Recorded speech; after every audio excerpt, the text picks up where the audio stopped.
Bine ați venit, dragilor din Zodia Fecioară, oriunde v-ați afla în această lume.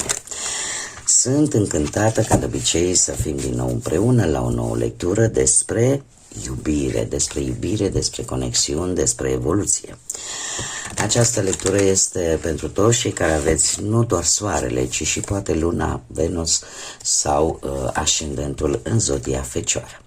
Trebuie să vă aduc aminte, ca de obicei, că este o lectură generală pentru un colectiv mai mare, așa că vă rog să luați doar ceea ce rezonează cu voi. Vor fi două lecturi de dragoste, una pentru cei care se află într-o relație, într-un cuplu, iar cealaltă pentru cei care sunteți singuri. Voi alegeți lectura în care simțiți că vă regăsiți în acest moment, fără să forțați prea mult lucrurile. Sunt lecturi generale, atemporale, mesajele pot deveni în acest fel relevante acum sau mai târziu, în funcție de parcursul fiecăruia și, desigur, de momentul în care voi veți urmări lectura.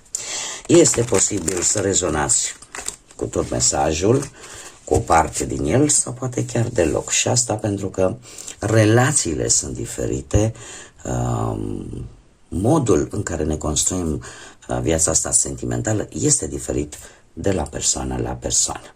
În tot cazul, aceste lecturi au un rol de ghidare, de clarificare, așa că nu uitați, tarotul nu obligă, ci doar vă prezintă energiile care se află în jurul vostru.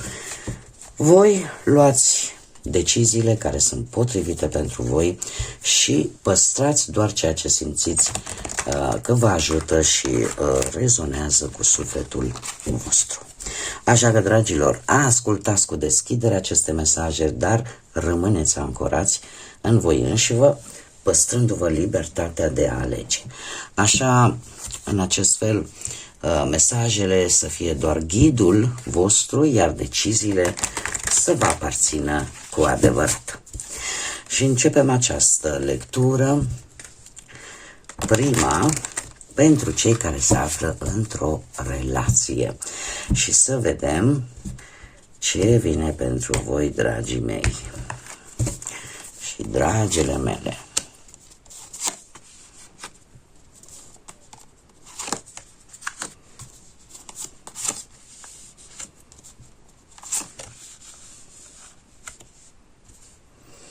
Bun. Trebuie să vă spun că voi sunteți într-o energie, nu știu, mai ales atât bărbați cât și femei, ori vreți să deveniți părinți. Posibil și asta. Dar în mare parte, nu știu dacă aveți legătură cu Zodia Taur, vreun ascendent, lună, Venus, să-l aveți în Zodia Taur. Dar, dragii de voi, sunteți mult mai dulci, așa, sunteți într-o perioadă în care sunteți mult mai așezați, mai profunzi, mai adevărați, ca să zic așa. Încercați pe cât posibil să fiți mai echilibrați. Cumva este ceva între a fi senzual, a fi pasională și armoniza frumos atât sentimentele profunde cât și această senzualitate. Aș spune că câteodată sunteți un pic mai, știi cum era vorba lui Caragiale, inimă alunecoși așa și inimă zburdalnică. Sunteți mult mai atenți, vreți să ieșiți cumva în evidență în fața celuilalt, prin felul în care vă vestimentați, prin felul în care aveți grijă de aspectul vostru fizic și vreți să atrageți atenția, vreți să, cum să spun eu, să fiți foarte provocatori așa, cu energie destul de provocatoare. Acum, cum este perechea voastră? Perechea voastră este într-un 6 de cupe. Are o perioadă destul de nostalgică în care trecutul sau amintirile, cel puțin din trecut, revin. Ce este totuși interesant, faptul că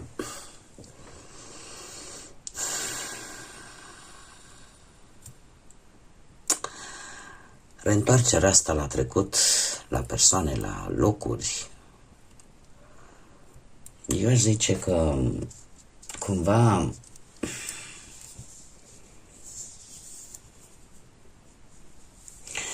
E vorba posibil și de amintiri plăcute pe care, nu știu, să le trăiți împreună, să faceți așa un remember al unor, cum ne-am cunoscut, prin ce am trecut, mai țin minte, o energie de genul acesta, în care cumva retrăiește, sau cel puțin mental, desigur, anumite amintiri, anumite situații. Eu zice că totuși bine ar fi să nu rămână blocat în această nostalgie. Este foarte ok, este foarte bună, atâta timp cât nu rămânem ancorați în lucruri care deja s-au întâmplat. Dar, într-adevăr, perechea voastră se pare că este destul de nostalgică în această perioadă.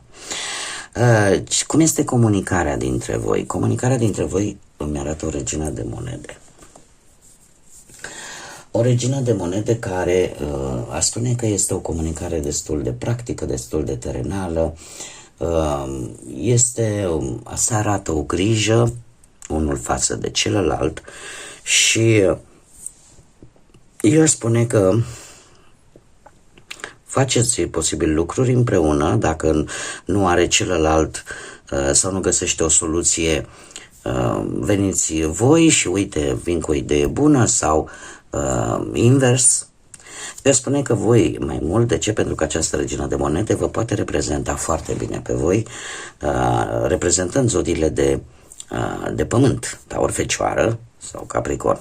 Deci foarte bine vă poate reprezenta pe voi și faptul că sunteți mult mai doritori să ieșiți împreună cu perechea voastră, să faceți lucruri împreună, indiferent că e vorba poate de muncă sau e vorba de distracție, de ce nu. Așa că comunicarea este una destul de practică, destul de terenală, destul de realistă și eu aș spune chiar destul de bună. Ce pot eu să vă spun?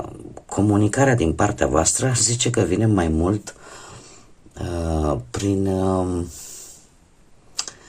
prin postura voastră fizică, prin atitudinea pe care voi o aveți și să știți că este observată. Este în evidență și este observată de către celălalt. Adică vă cam atinge scopul. Și asta ajută foarte mult la felul în care comunicați între voi. Adică mesajele ajung acolo unde trebuie. Acum, ce vă poate uni sau ce vă poate despărți sau ce vă poate crea ceva probleme? Un doi de bâte, o situație familiară căreia voi va trebui să luați o decizie. O situație familiară care te pune un pic în dilemă și care, probabil, pentru a o rezolva, trebuie să ieșiți cumva din zona voastră de confort. Aș spune că să vă planificați un pic mai bine. E posibil și un anumit proiect în comun, să fie vorba, dacă nu vorbim de o situație de familie, atunci putem vorbi de un proiect care vă cam agită. E un proiect de viitor, probabil. Sau putem vorbi de o anumită îndoială. O anumită îndoială între siguranță și aventură, dar așa, ca și concluzie, trebuie să vă spun că indiferent că vorbim de problemă familiară, că vorbim de vreun proiect început poate în comun sau un proiect la care poate v-ați spus de acord odată, dar parcă nu avansează, indiferent cum și dacă vor apărea mici asperități în relația voastră, vor fi din factori externi. Și aici probabil va trebui să fiți un pic mai planificați, un pic mai strategi și să explorați un pic mai mult, pentru că lucrul ăsta poate să joace un pic în defavoarea voastră sau în defavoarea relației voastre. este, ca să zic așa, o decizie care pentru voi nu este ușoară, chiar dacă voi știți exact ceea ce trebuie făcut ca lucrurile să se îmbunătățească. Eu aș mai zice că putem vorbi și de o eventuală un plan de a călători undeva. Dar depinde de voi, dacă se va face sau nu. Dar este ceva știut de ambii, de amândoi, doar că decizia cumva stă la voi. Și pentru a vă decide, cumva, voi trebuie să faceți un lucru pe care în mod normal poate nu l-ați face. Poate nu l-ați face sau pur și simplu și eu aș zice că nu prea vă place, pentru că vă scoate dintr-o zonă safe, vă scoate dintr-o o zonă în care voi vă simțiți bine, în care voi vă simțiți siguri. Care este sfatul cărților pentru următoarea perioadă? Și avem Marele Preot. De asemenea, zodia Taur. Avem și aici Taur, avem și aici Taur. Marele Preot vine cu ideea aia de a te pune în pantofii celuilalt. Și probabil pentru ca voi să primiți acele răspunsuri de care aveți nevoie, poate vis-a-vis de această situație, ar trebui să încercați acest lucru. Dar asta într-un mod reciproc. Fiecare să încerce să se pună în pantofii celuilalt. În ce sens? În sensul în care, cum să spun eu, numai așa voi puteți vedea ce duce în spate celălalt, sau veți putea înțelege mult mai bine de ce face anumite acțiuni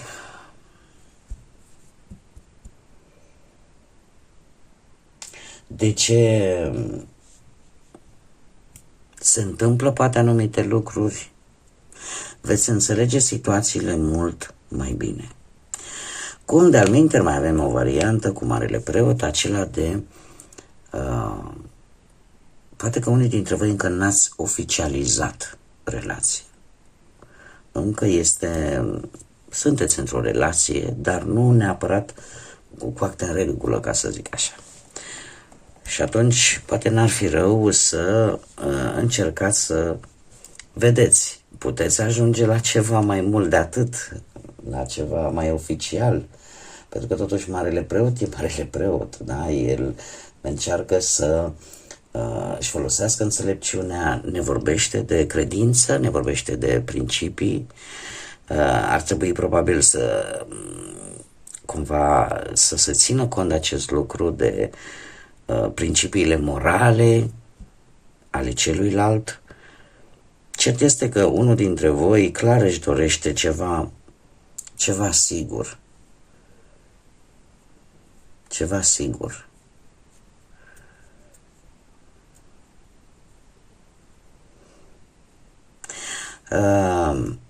Ce vreau să spun? Să știți că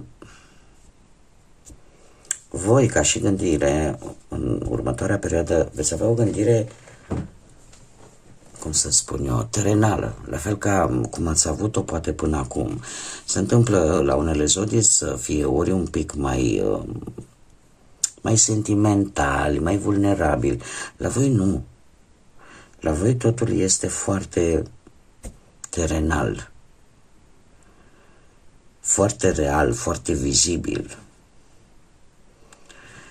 Și asta nu este rău. Chiar deloc. Haideți să vedem și ce mesaj am pentru voi.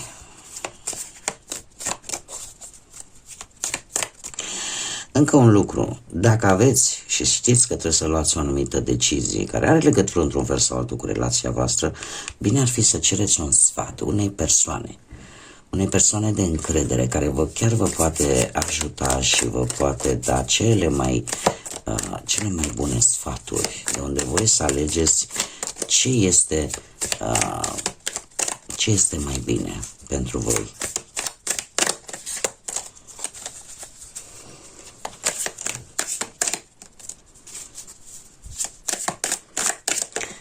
Haideți să vedem.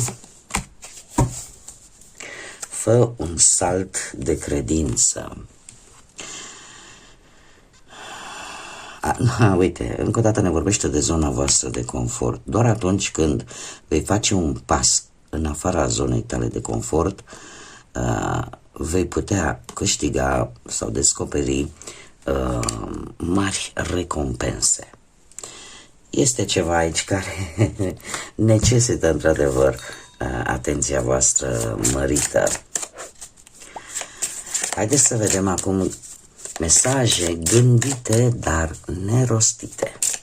Că sunt ale voastre, că sunt ale perechii voastre, ia să vedem. Sau unei alte persoane, aici voi adaptați.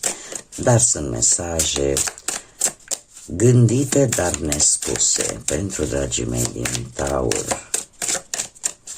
Să vedem.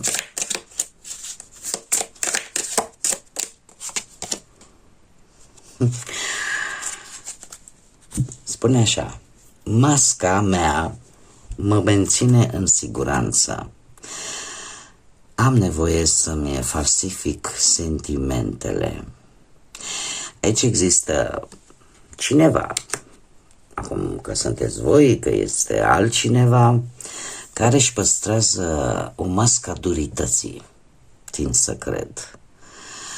Și are nevoie să o facă pentru a nu se simți vulnerabil sau vulnerabilă.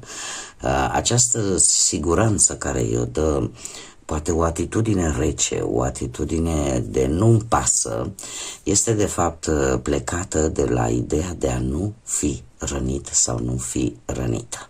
Poate să fie a voastră sau poate să fie al unei alte energii. Bun, dragilor, cam atât pentru cei care sunteți într-o relație. Imediat trecem la cei singurei. Continuăm cu lectura pentru cei singuri, burlăcei și burlăcițe. Ia să vedem din zodia Fecioară.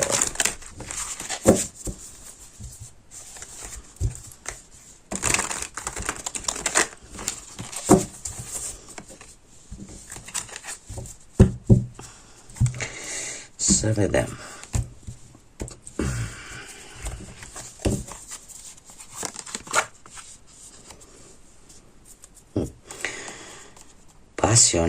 Pasionali.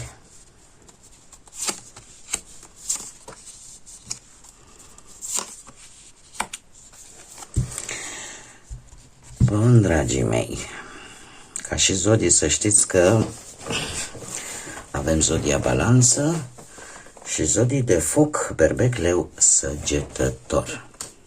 Acum, cum sunteți voi în acest moment? Păi cu acest cavaler de bâte spune că sunteți foarte energici. Foarte energici și v-ați făcut un plan. Ori un plan de recucerire, ori un plan de cucerire a cuiva, ori pur și simplu sunteți mai aventuroși.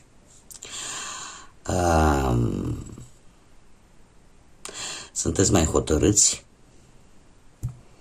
Poate ați trecut și printr-o schimbare un pic forțată, o schimbare poate de locuință, poate de job. Și lucrul ăsta v-a făcut să fiți mai, mai aventurieri. Poate că în acest moment chiar treceți printr-o iubire pe care voi nu o vedeți neapărat ceva foarte serios. E ceva legat foarte mult de pasiune și cam atât de moment. Ce planuri aveți? Ce gânduri vă macină? Și aici este foarte interesant. Un 5 de cupe. Voi ați pierdut ceva, nu de mult. Sau nu de foarte mult timp.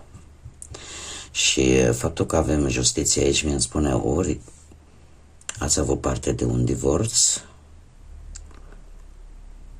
pentru că implică anumite documente, anumite părți legislative, să spun așa, o legătură a justiției terenale. Iar deocamdată căpășorul vostru nu stă la ceva serios, tocmai de aceea acest cavaler de bâte. Ați, cu acest 5 de cupe, ceva v-a decepționat, ceva nu a ieșit bine și chiar dacă nu arătați, să știți că sunteți destul de pesimiști și destul de blocați într-o relație din trecut. Există o pierdere a cuiva drag, sentimental, pe care încă parcă nu îl poți lăsa în urmă. E un regret posibil, o stare de vinovăție, de ce nu? Cumva sunteți într-un moment în care nu puteți vedea lucrurile pozitiv. Încă sunteți în faza aia a consecințelor unui proces de ruptură care a avut loc și poate pentru alții dintre voi sunteți într-o perioadă în care încă mai aveți nevoie de timp să vă vindecați. Ce este tare interesant, faptul că lucrurile ar trebui văzute un pic diferit, cel puțin asta transmit cărțile. Cum ar trebui să vezi lucrurile? Lucrurile ar trebui să le vezi într-o manieră mult mai... știți cum e, că orice sfârșit, la rândul său, anunță începuturi noi. Începuturi noi care să vină cu șanse noi. Și atunci lucrurile ar trebui văzute ca un nou de cupe. Noul de cupe este o energie, aduce o energie foarte pozitivă, vorbește despre fericire, vorbește despre stabilitate, dar în același timp vorbește despre a cunoaște oameni, a ieși și a cunoaște oameni, a interacționa cu toate clasele de persoane. Pentru că niciodată nu se știe ce se poate transforma într-o relație frumoasă. Cumva trebuie să vezi lucrurile un pic mai pozitiv pentru cei care vă regăsiți cu aceste mesaje. Nu este totul pierdut, sau nu pentru voi, nu e ca și cum se termină lumea, indiferent cât de decepționați am fi în urma unor relații eșuate, în urma unor greșeli în relație. Totuși, cum am mai spus, orice sfârșit anunță cu sine și un nou început, o nouă posibilitate de a cunoaște viața, de a te bucura până la urmă și de ceea ce tu aștepți de la viață și de la viața voastră sentimentală. Da? Nu este bătut în cuie. Eu am o vorbă.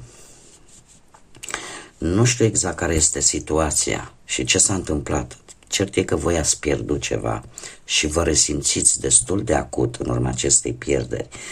Dat fiind că experiența trecutului vine cu justiția, mie asta îmi spune că există o regândire. Dacă nu vorbim neapărat că s-a întâmplat un divorț, ceea ce s-a întâmplat în viața voastră sentimentală v-a împins să aveți o regândire profundă, sinceră, în care să vedeți exact, să vedeți unde s-a greșit. În același timp, putem vorbi de o lărgire de orizonturi. În ce sens? Poate că în trecut vedeați lucrurile decât alb și negru.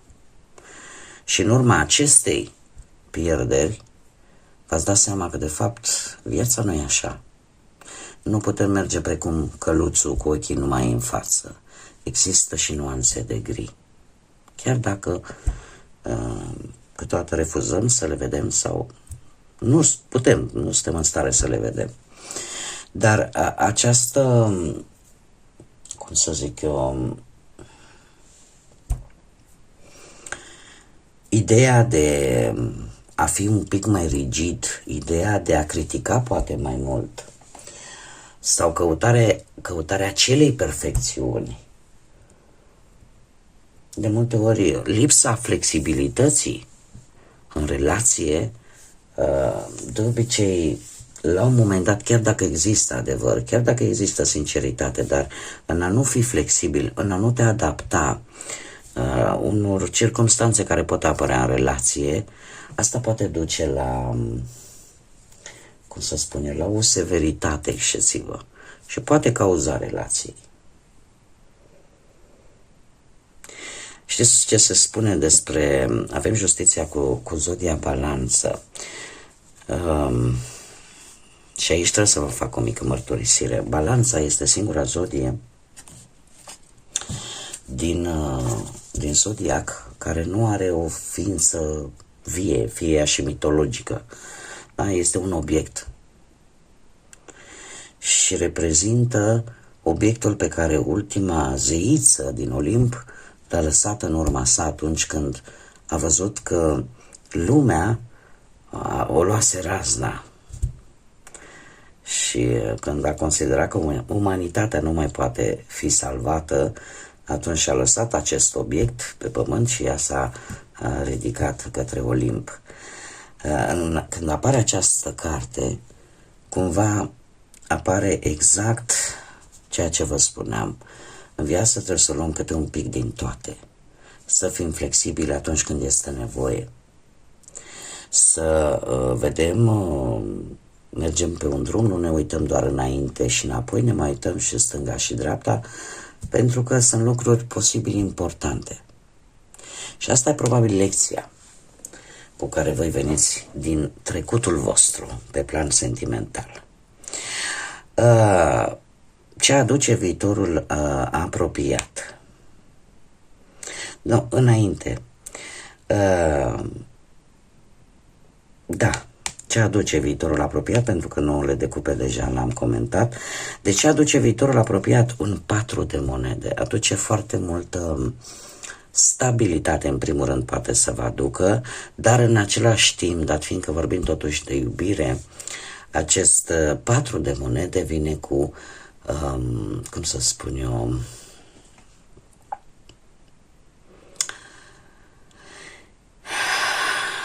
cu aceeași idee pe care am văzut-o chiar și în prima lectură pentru voi, ieșirea din zona de confort.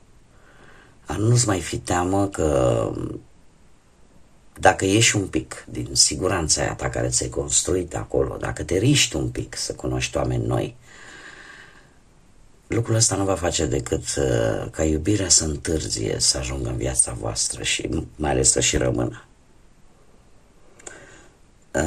Trebuie să luați un pic de atitudine. Să luați un pic de atitudine. Într-adevăr, aici vedem dorință de aventură, dorință de a acționa, de a face lucruri. Sunteți atrași, adevărat, dar mai mult, ca să zic așa, fizic, chimic. Dar totuși există lucruri pe care le țineți acolo închise. Și trebuie să existe mai multă deschidere. Haideți să vedem și ce mesaj important am pentru voi, dragilor. Uite, o conexiune fizică, uniunea sacră a corpurilor, când două corpuri devin unul. Este foarte accentuat, așa cum am mai spus, chimia, dorința de fizică până la urmă a organismului, dar cam atât. Ar trebui cumva să nu vă gândiți doar la atât. E adevărat și noi din punct de vedere fiziologic avem nevoie și de acest lucru, dar avem nevoie și de ceva în plus. Așa că e posibil să fie nevoie și de o ieșire acest tipar pe care voi vi l-ați construit. Haideți să vedem mesaje gândite, dar nerostite, că sunt ale voastre, că sunt ale unei alte persoane, dar ce ne spun? Am lucruri karmice care au nevoie să fie plătite înainte de a mă putea întoarce la tine. Trebuie să plătesc anumite sau să rezolv anumite situații karmice înainte de a mă întoarce la tine. Și mai am încă unul. Sunt într-un adevărat roller coaster, da? Acele mașinuțe pe șine de pe parcurile de distracții. Asta spune și acest mesaj. Merg chiar în acest moment printr-un roller coaster al emoțiilor. Nu o să admit asta.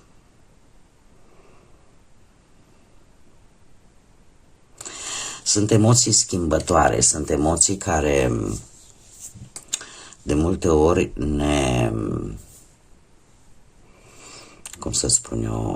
ne dărâmă pur și simplu sau nu știm cum să le facem față. Cam asta este mesajul, așa, mai pe simplu. Da, când acum e bine, e posibil chiar, simt eu, așa simt intuitiv, că e vorba despre voi, când acum simțiți o anumită emoție și pe urma alta și nu există neapărat un echilibru.